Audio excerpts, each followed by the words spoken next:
Hey everyone, have you ever picked up a hitchhiker? What if one simple act of kindness led you into a nightmare? In tonight's stories, Sarah and Ethan both made the mistake of offering a ride, only to face horrifying encounters with strangers whose intentions were far darker than expected. What would you do if you were in their shoes? Let us know in the comments below, and stay tuned for these chilling tales. It was an ordinary day for Sarah Parker, a 26-year-old woman from suburban Chicago. She had just wrapped up her hectic workday, driving back from downtown when she found herself on the long, empty stretch of highway, just her car and the dark road ahead. The radio buzzed with static, and the neon lights from the occasional diner flickered as she passed. It was a familiar drive, but tonight, something felt off. The headlights illuminated a figure up ahead, standing on the side of the road.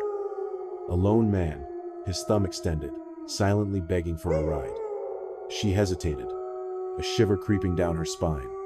Every instinct screamed to keep driving, don't stop. But then, that nagging voice in her head reminded her. You can help someone, Sarah. It's just a ride. With a soft sigh, she slowed the car to a stop. The man approached, his face hidden in the shadows, but his body language screamed desperation. He was younger than she expected, probably in his late 20s, and his clothes were worn but not ragged. He smiled shyly as he opened the door, dropping his bag into the back seat. Thanks for this, he muttered softly as he buckled his seatbelt. Sarah smiled, offering a warm, no problem. Where you headed? The man's voice was soft, almost hesitant as he said, just a few miles up the road. Appreciate it, really. His words were polite, his demeanor calm. For the next hour they talked. About life, the weather, nothing extraordinary. He seemed like any other hitchhiker kind, polite and a little shy. The conversation lulled, and the rhythmic hum of the road made it easy to feel safe, even comfortable. But Sarah couldn't shake the gnawing feeling in her gut. Something wasn't right. As they pulled into a small diner for a quick break, the man seemed unnervingly tense. She offered him dinner, despite his protests. He finally accepted, but his discomfort was palpable. He barely looked her in the eye, and when she paid, he flinched, as if the act of kindness unsettled him. After their brief stop, they continued down the road, the silence between them growing heavier. The hum of the car's engine seemed louder now, each passing mile stretching longer than the last. Sarah glanced at the man, his profile bathed in the soft glow of the dashboard light. He was staring straight ahead, his hands clenched tightly in his lap. The air inside the car felt thick, charged. So, what brings you out here? Sarah asked, trying to fill the silence. His answer came slowly, as if it took effort to speak. Just trying to get somewhere, he muttered. The way he spoke quiet, detached made her skin crawl. She couldn't put her finger on it, but something about him had changed since the diner. The warmth he'd shown before had vanished, replaced by a coldness that seemed to seep into the car's interior. As she approached the city, the streetlights flickered ahead, casting long, stretching shadows on the road. The man turned his head slowly, his eyes meeting hers for a brief moment. His gaze was empty, hollow, like he was looking through her, not at her. Then, without warning, he spoke again, his voice low and almost menacing. You know, I've been thinking about something for a while now.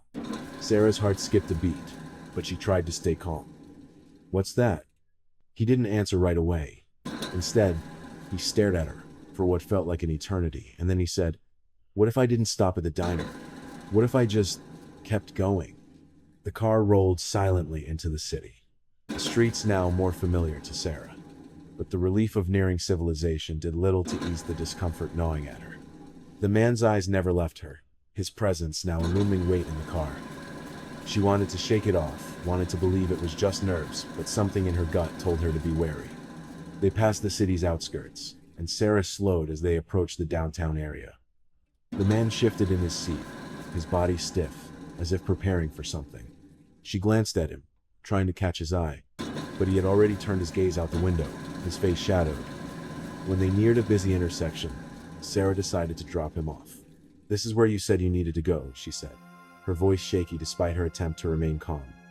He nodded, but didn't move to get out. Instead, he turned to her, his gaze cold and calculating. "You're a nice woman, Sarah. You know that?" She felt her stomach churn. "Thanks," she replied, her voice barely above a whisper. "Really," he said, his tone hardening. "I should have done it back there, after the diner. But you made it so hard. You made me feel bad." Confusion flooded her. "What are you talking about?" His smile was thin, eerie. "I was going to take your car and leave you there. But now, I can't." The air in the car was suffocating now. Sarah's heart raced, her palms sweaty on the steering wheel. She couldn't move, couldn't breathe. The man's words hung in the air like a dark cloud, each one chilling her to the bone. "I couldn't do it," he repeated, his voice unnervingly calm. "You were so kind. And then when you paid for the food, I couldn't. I was going to steal your car, leave you in some ditch, and drive off. But you just kept smiling." The hairs on the back of Sarah's neck stood up. She forced her hands to stay steady on the wheel. "What do you want from me?" she asked, her voice trembling despite her best efforts to sound firm. "I wanted to take it all," he said, his tone cold and detached, as though he was discussing something trivial. "But now I can't. You made me think twice. You made me feel guilty." He leaned closer, the stench of stale cigarettes and sweat filling the car. "You should be thanking God I didn't do it. You're lucky, Sarah. Because I was going to kill you. I was going to end it all for you." Tears threatened to well in Sarah's eyes, but she forced them back. "Please," she whispered, "just get out of my car."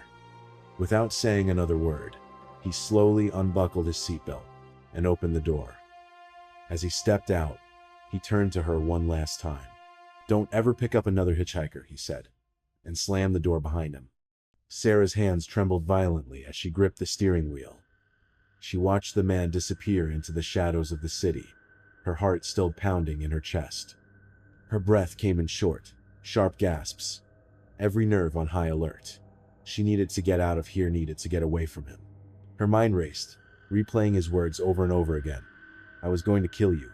The sound of his voice still echoed in her head, as if he was still sitting beside her. Without thinking, she threw the car into drive and sped off, tires screeching on the pavement. She didn't know where she was going, she just needed to put miles between her and that man. The city passed by in a blur as her thoughts swirled, too fast to keep up with. What if he had been telling the truth? What if she hadn't stopped at that diner? Would she have been another statistic? She drove aimlessly for what felt like hours, never daring to look back. Every set of headlights in her rearview mirror made her jump, each shadow making her stomach drop. Finally, she pulled over, just outside the city, breathing heavily as she tried to calm herself. Her phone buzzed. It was a number she didn't recognize. Her heart stopped. She answered, but the line was silent. A dial tone followed, and then nothing. The call was over. The next few days felt like a blur for Sarah. She couldn't sleep. She couldn't eat. Every time she closed her eyes, she saw his face, his cold, empty eyes staring at her. And his words, "I was going to kill you," repeated endlessly in her mind. She couldn't shake the feeling that he was still out there, watching, waiting. It didn't matter that she hadn't seen him again. The fear had taken root deep inside her, and no matter how hard she tried, she couldn't escape it. Every passing car, every stranger she passed on the street, made her heart race. At night, she locked all the doors and kept the lights on, hoping it would keep the terror at bay. She had trouble even stepping outside for fear that he might be lurking in the shadows, ready to strike. Every sound, every creak of the floorboards, the soft whir of the fridge felt like a threat. She tried calling the police, but they told her there was nothing they could do. He hadn't done anything illegal, just made a cryptic phone call. Nothing more. There was no trace of him, no way to track him down. She checked the number, but it was a payphone, a dead end. As days turned into weeks, Sarah's paranoia grew. She couldn't escape the feeling that he had meant what he said, and that someday, when she least expected, Ide would be back. She would never pick up another hitchhiker. Not ever. Not for anything. Ethan Walker's hands gripped the steering wheel as he drove through the winding roads of rural Oregon. The night was eerily still, and the only sounds were the rhythmic hum of his truck's engine and the rustling of dead leaves against the tires. The moon hung low, casting an otherworldly glow over the dark, endless expanse of trees. It was a peaceful drive, the kind he'd done countless times before, but tonight something felt different. As he rounded a bend, his headlights swept over a solitary figure standing at the side of the road. Ethan squinted, a man, his thumb raised, desperately seeking a ride. The figure was dressed in a worn gray hoodie, the hood pulled low, hiding most of his face. Ethan's heart skipped. He should keep going. It was too risky, too late, and too remote. But, against his better judgment, he slowed the truck. His thoughts raced. What if he's harmless? What if someone really needs help? The voice in his head tried to calm his nerves. He rolled down the window, keeping his foot on the brake. "Where are you headed?" Ethan called, trying to keep his tone casual. The man's voice, soft and almost mechanical, replied, "Just a few miles up the road." Ethan hesitated. The guy didn't seem dangerous. His face was pale, his movements slow and awkward. But there was something unsettling about him, something Ethan couldn't place. It was a gut feeling, one that whispered, "Don't do it." But against his instinct, Ethan opened the door. "Hop in." The man climbed into the passenger seat, the door creaking loudly. Ethan tried to shake off the unease creeping up his spine. "Thanks," the hitchhiker muttered, not making eye contact. The air in the truck felt colder now, heavier. Ethan forced a smile, but he couldn't shake the gnawing feeling that something was very wrong. They drove in silence for a few minutes, the quiet oppressive. Then, just as Ethan opened his mouth to break the tension, the man spoke. "I've been thinking about it for a while now," the hitchhiker said, his voice flat. Ethan's heart lurched in his chest. Thinking about what? Whether tonight would be the right night for me to end it. Ethan's heart skipped a beat as the man's words hung in the air. End it all? The unease that had been simmering in his gut suddenly erupted, but he forced himself to stay calm, focusing on the road ahead. He glanced at the stranger from the corner of his eye. The hitchhiker's hands were now clenched, his fingers twitching ever so slightly. Ethan's grip tightened on the steering wheel. You talking about yourself?" Ethan asked, trying to keep his voice steady. The man's response was slow, as if the words weighed heavy on him. "Yeah," he said, his gaze now fixed straight ahead. "I've been carrying this knife for weeks, wondering when the right time would come." His voice was flat, emotionless, but something in his tone made the hairs on the back of Ethan's neck stand up. Ethan's stomach twisted. This was a mistake, he thought. He stole a glance at the dashboard clock. It was nearly 1 a.m., and they were still miles away from any kind of civilization. He needed to get rid of this guy. But the road stretched endlessly ahead, a dark void with no signs of life. "So, where are we going exactly?" Ethan asked, attempting to distract himself from the mounting dread clawing at his chest. The man didn't answer immediately. Instead, he slowly turned his head toward Ethan, his eyes locking onto his with a chilling intensity. "Does it really matter?" he replied, a strange, unsettling smile tugging at the corner of his lips. Ethan's pulse quickened. The smile didn't reach the man's eyes. Ethan's knuckles were white as he gripped the steering wheel, his eyes darting to the side, trying not to let the fear show. The man's words echoed in his mind like a dark chant, growing louder the longer they drove in silence. Does it really matter?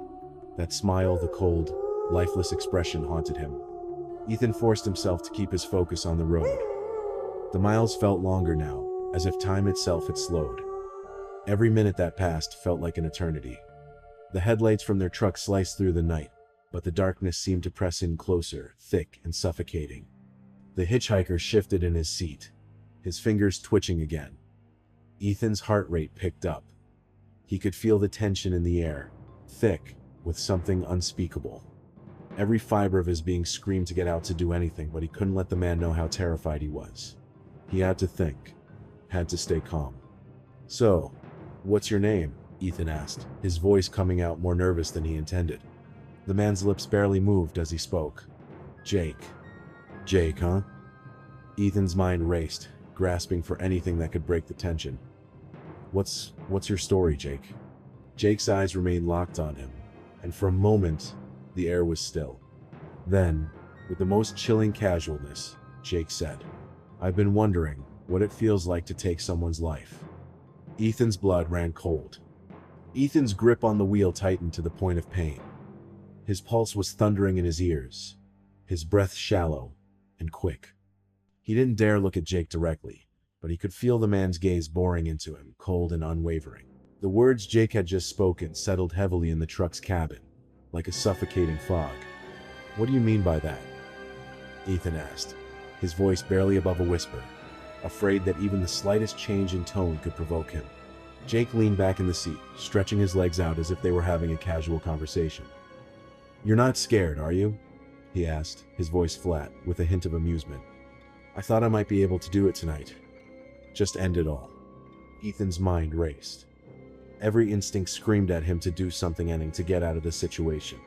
But the road ahead seemed endless, and Jake was blocking any path of escape. "Please," Ethan said, his voice trembling. "Just tell me where we're going. I'll take you anywhere." Jake didn't respond for a long moment. Then, almost lazily, he pulled a knife from his pocket, the blade catching the dim light of the dashboard. "You'll know when we get there," Jake said, his lips curling into a twisted smile. Fear spiked in Ethan's chest as the full weight of the situation hit him. He was trapped. The only thing he could do now was survive. Ethan's hands were slick with sweat, his grip on the steering wheel so tight his knuckles turned white. His eyes flickered between the road and Jake, the man now sitting too close for comfort, the knife gleaming in his hand like a silent promise of danger. The air inside the truck was thick with dread. "Please," Ethan's voice cracked, "just let me take you to a hospital or somewhere safe." Jake's eyes never left him. There was no warmth in them, only cold calculation. "You don't get it, do you? It's already too late for you. Once I get what I need from you, I'll just leave you on the side of the road." The words hit Ethan like a punch to the stomach. His heart pounded in his chest, a drum of panic that was growing louder with each passing second. The truck was speeding along, but the isolation of the road seemed to stretch, making him feel trapped with no escape. They were coming up on a bend in the road, a place where the headlights barely lit the edges of the trees. Ethan's mind raced, desperately searching for an opportunity, a moment to act. Then it came. Without warning, he slammed his foot on the brake, throwing the truck into a sharp turn. Jake was thrown against the passenger side door, the knife slipping from his hand as he cursed loudly. Ethan didn't hesitate. He grabbed the door handle, flung it open, and bolted into the night, running as fast as he could, not daring to look back. Ethan's feet pounded against the cold asphalt as he ran, his breath coming in sharp, ragged gasps. The night air felt sharp, biting into his skin, but he didn't care. He didn't dare look behind him. He could hear the truck's engine roaring to life as Jake scrambled to recover. His heart was hammering in his chest, his adrenaline pumping through his veins. He was running blind, driven by nothing but fear and the raw instinct to survive. But he knew he couldn't keep this up. The road stretched ahead, endless and dark, and the sound of the truck's tires on the gravel was closing in. Suddenly, headlights flooded the road from behind. Ethan's heart stopped. The truck was gaining on him, faster than he could run. Panic surged through him, and without thinking, he dove into the trees on the side of the road, praying the darkness would hide him. He lay there, motionless, his breath steady but ragged, eyes wide as the truck passed by, the engine's roar fading into the distance. The cold seeped into his bones, but it was the silence that filled him with dread. Minutes stretched on, and still, there was no sound. No truck, no footsteps. It was as Jake had disappeared into the night. Finally, Ethan dared to move. He stood up, shaking, and stumbled toward the nearest house, a faint light shining from a window in the distance. When he arrived, breathless and desperate, he knocked on the door, never looking back. So, what do you think? Would you ever pick up a hitchhiker after hearing these stories? Have you ever been in a situation like this? Or do you have a chilling tale of your own to share? Let us know in the comments below. We'd love to hear your thoughts and stories. If you enjoyed this, don't forget to like, share, and subscribe for more spine-tingling encounters. Stay safe out there. And remember, sometimes, the most dangerous strangers are the ones who seem the kindest.